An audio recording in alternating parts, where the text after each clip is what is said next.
Hey Guitar fam and friends, how's it going? It's Nate Savage here, and I'm very happy to let you know that the next installment of the CAGED Roadmap course is up, and that means that part 1 is complete, the part on chords. There are 2 more parts that are coming. One is triads, and then the last one, part 3, is on arpeggios, but it's all up and ready for you to go. I've added 4 modules, so there's 7 modules complete now, plus the reference module at the end. So if you're a Guitar Fam member or a premium member, go there. It's available for you. If you haven't created your complimentary Guitar Fam account yet, go to guitarfam.com and create your complimentary account. You'll be able to access the first module for free. Having said that, here is kind of the culmination. It's my favorite exercise as far as caged chords and, getting to know the fretboard, play chords anywhere. I call it the ultimate caged chord exercise, and this is directly from the CAGED Roadmap course. I just wanted to share it with you. Here you go. All right, last lesson for this module. We're going to play the ultimate exercise for playing diatonic chord progressions using the CAGED system up and down the fretboard. And there's a story to go along with this. A few years ago, more than a few years ago now, holy smokes. Anyway, I was writing a play along for a Christmas tune, kind of a mishmash, and it was the Jackson 5 song, I Want You Back, was part of that, just the kind of feel and vibe and chord progression. So I noticed on the that little part at the end of the chorus, used every diatonic chord in whatever key it was. I don't even remember what key the song was in, but it used every diatonic chord but the 7. So it's like, man, this is a great exercise for being able to play chords in any key, in any position on the fretboard. And so I thought about that, but years before this, I just happened to be around this amazing guitar player named Jeff Coleman. And I wasn't even talking to him, I just overheard him. And he mentioned this, oh, I play 6-3-2-5-1 progression in every position, in every key on the fretboard. And once you can do that, it's game over. You can play any chord progression for any song, anywhere. It doesn't matter because you know your fretboard so well, you know your CAGED chords so well, that it doesn't matter where you are. You'll be able to play any chord on the fretboard no matter what. So that's kind of what this exercise is based on. We're only going to do it in one key because it's so long, but this is where how far you want to take this and your discipline comes into play. If you do this for every key for a year and just rotate through your keys in every position, you're going to know the fretboard like that. And I feel like I can never get this exercise down good enough. It could always be sharper and better, but this one, when you can do this, you know that you know CAGED, you know the notes on the fretboard, and you know that you know your keys really well. Okay, so basically what we're going to do, we're going to start in the key of G. And we're only going to do, like I said, one key this time.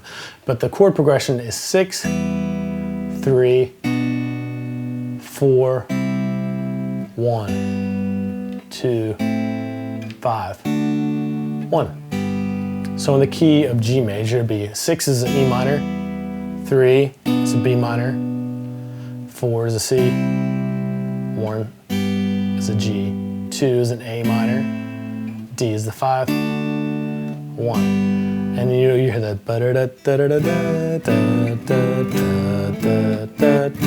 You'll hear that. And if you can do that in every position, you're pretty much golden for playing chords up and down the fretboard.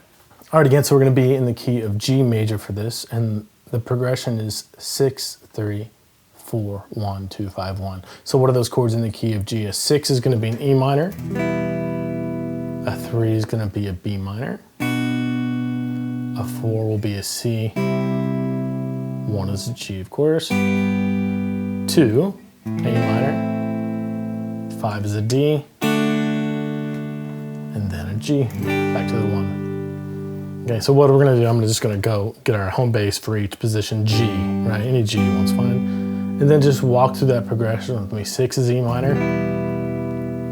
What's the 3? If you need to write this out in front of you, that's a really good thing to do. I'd really recommend doing that until you get it memorized. B minor is 3. So just B minor A shape. Open C for the 4. 1 G. What's 2? A minor.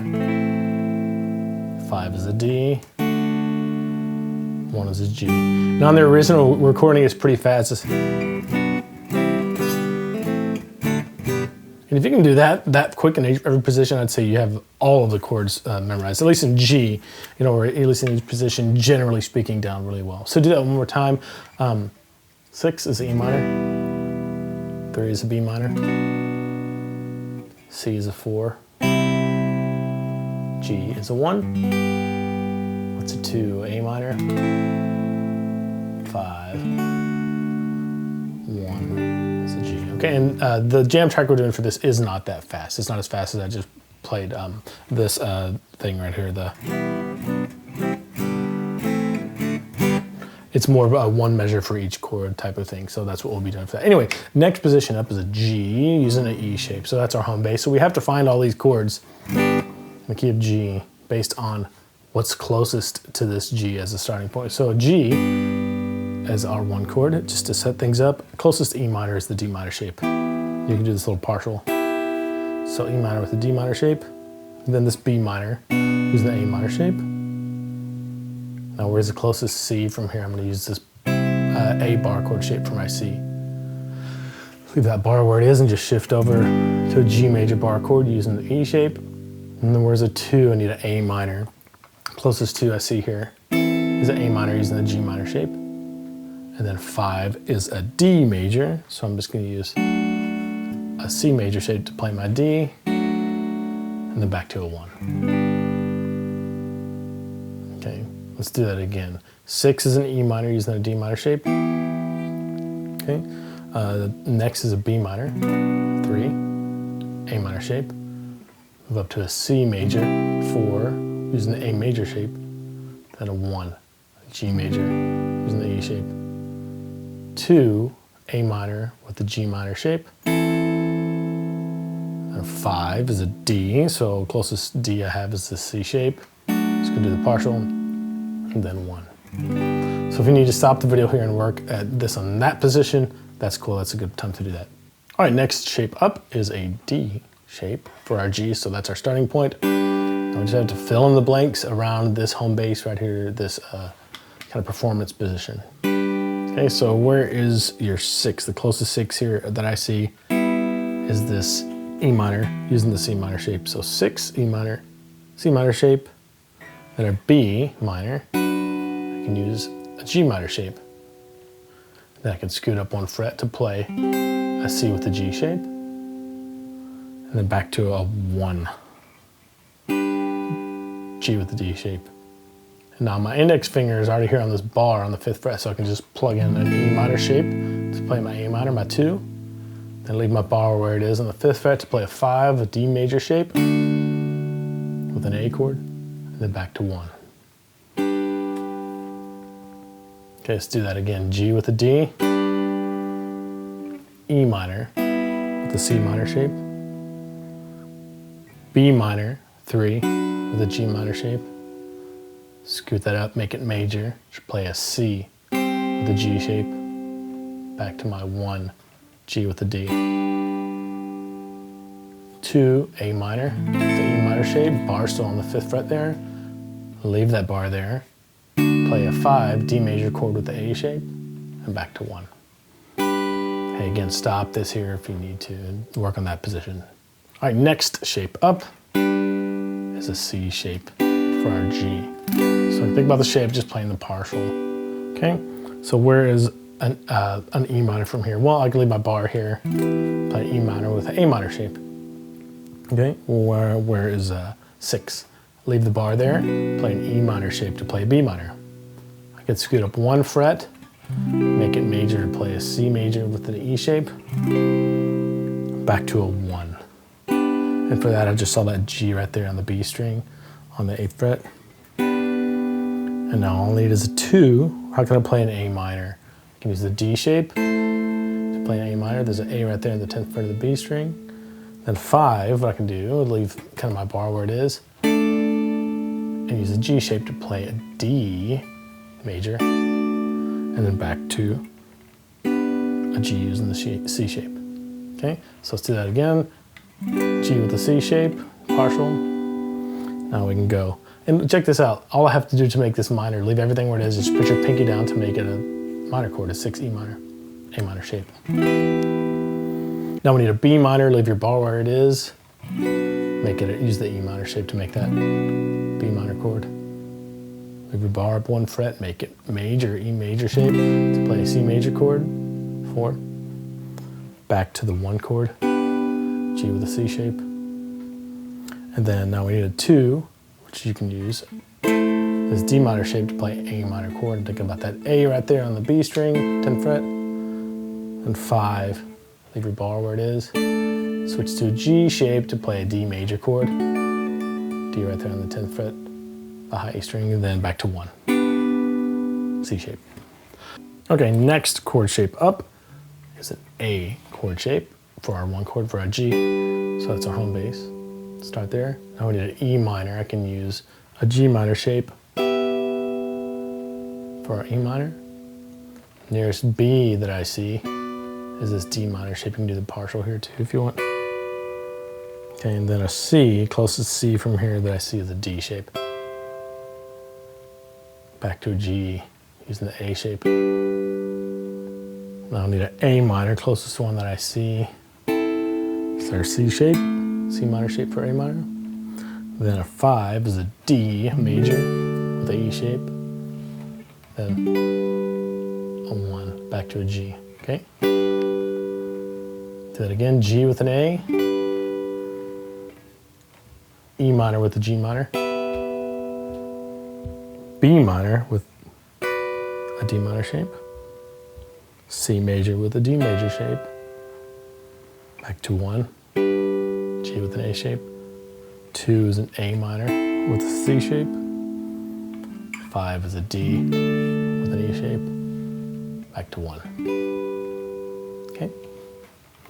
Now I know that's a lot to go through, but that's exactly how you want to think about this. And to do this efficiently, I have to know what note the next number is. So I need to know that 6 is an E.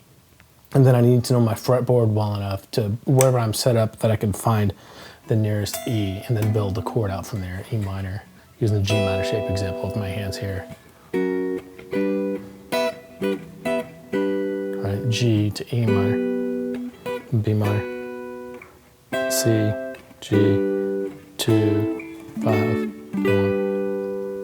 Okay, so take that as slowly as you need to. I feel like we don't need to go through that slowly again because that's kind of your homework for this one, is just take this in each position and get really good at it. What we will do now though is go through and play along with a jam track for it. Okay, the way this jam track is laid out, it just has one measure of 1 and then it goes through the progression just so you can get a chance to get set up on whatever home bass you're using. So we'll start off with a G, then go through progression, and it ends on 1 here, then we'll move to the 1 for the next position. Here you go. All right, 1, 2, 3, 4, 1, 2, 3, 4, G, 2, 3, 4, E minor, 2, 3, 4, D minor, 2, 3, 4, C for the 4, back to a G, 2, 3, 4, A minor, D, G, 2, 3, 4, next G up, 2, 3, 4, E minor, 2, 3, 4, B minor, 2, 4, C, 2, 3, 4, G, 2, 3, 4, A minor, 2, 3, 4, D, back to a G, 2, 3, 4, next G up, there you go, 2, 3, 4, E minor, 2, B minor, C major, back to a G. Okay, 2 is an A minor, 3, 4, 5 is a D, back to a G. Okay, next G up, 3, 4, 1, 2, 3, 4, E minor, 4, C, back to a 1. Okay, now A minor, D with the G, back to G, 2, 3, 4, next G up, 1, 2, 3, 4, E minor, 3, 4, B minor, C, back to a G, 3, 4, A minor, D, back to a G, and go back to the next G up, right where we started, 2, 3, 4, E minor, 3, 4, B minor, 2, 3, 4, C, back to a 1,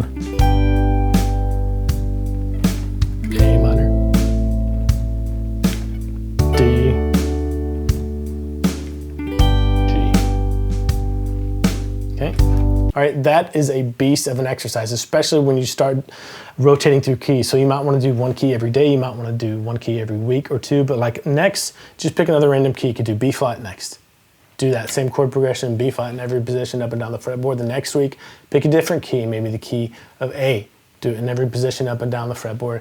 And after you've done that for a while, you're going to look down and you just be able to see all of the chords for, and you know, for any given chord, I can see all the G's on the neck. I can see all the B minors on the neck or whatever it is. So this is kind of the end of the first section of the CAGED roadmap course, because we have the foundational parts of just the chords, major and minor chords up and down the neck, and how to play chord progressions with them. From here, we're going to start focusing on triads, some too, and so major and minor triads, breaking these bigger shapes out into smaller shapes, which we've already kind of been doing a little bit, but I want to give you some really practical ways to do that. And then we're going to get into some lead guitar concepts. So using triads and these chord shapes as arpeggios to play leads, and then using these chord shapes as the foundations for our pentatonic scale, so we know where the important notes are. So that's something you have to look forward to here. And if you can play through this exercise here, you have a solid foundation and you're going to be good to go. The rest of this course is going to be so much easier for you